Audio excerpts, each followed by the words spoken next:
सबसे पहले हमार जे भी गार्जियन बा, हमार चाचा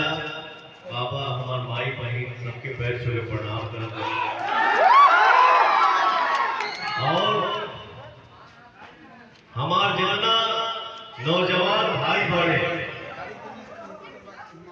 आप सबसे निवेदन बा कि सेल्फी वाला जितना एनर्जी बा, यही एनर्जी के साथ भाई के आशीर्वादों चाहिए, आप सबके प्यार चाहिए, आप सबके साथ चाहिए, आप सबके दुआ चाहिए। गोड़ लागत नहीं भाई चाची।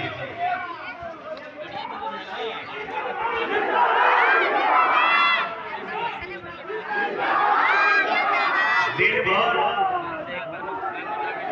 मेहनत होता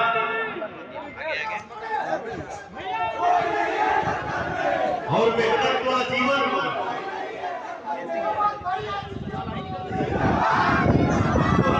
भाई 32 साल से गायक आप 20 साल से फिल्मी दुनिया में हीरो। जीवन के तीसरी पारी हम खेले जा रहा बानी। अपन माई के आदेश लेके हमार माई बोल दे बिया कि आज से बेटा हम अपन सौंप देता नहीं गाना काट के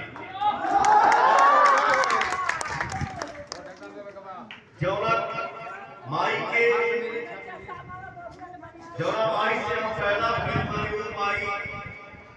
चाहे हमार माई एक खड़ा पड़ी सब हम माई के दू बना समझिला, माई एके होके वादा भरोसा रखिएगा, क्योंकि हम भी न्यूज पे देख रहे हैं, यूट्यूब पे देख रहे हैं कि 15 साल से हो गई कभी ये बार कभी वो बार। तो हमको किसी के लिए कटाक्ष नहीं करना है। भगवान सबको जीवन में खुशी दे, हर कोई खुश रहे। और बेटा आएगा आप सबसे यह कहे कि हमारा वादा कि आप सबके सामने कभी कौन सी सांसद बन के नहीं खड़ा, आपका भाई और बेटा इससे बहुत सारा किया, क्योंकि कलाकार आदमी मैं जीवन में कोई भी काम यहाँ से करता हूँ, यहाँ से बहुत सारा हवाई पहुंच गई, बहुत सारा के लोग गिरावट चाहत हंसावट चाहत, लेकिन भैया इस लड़के के हाथ पे हमारे भगवान को आप सबके प्यार का साथ में, आप सबके आशीर्वाद का साथ में, तब भगवान खड़ा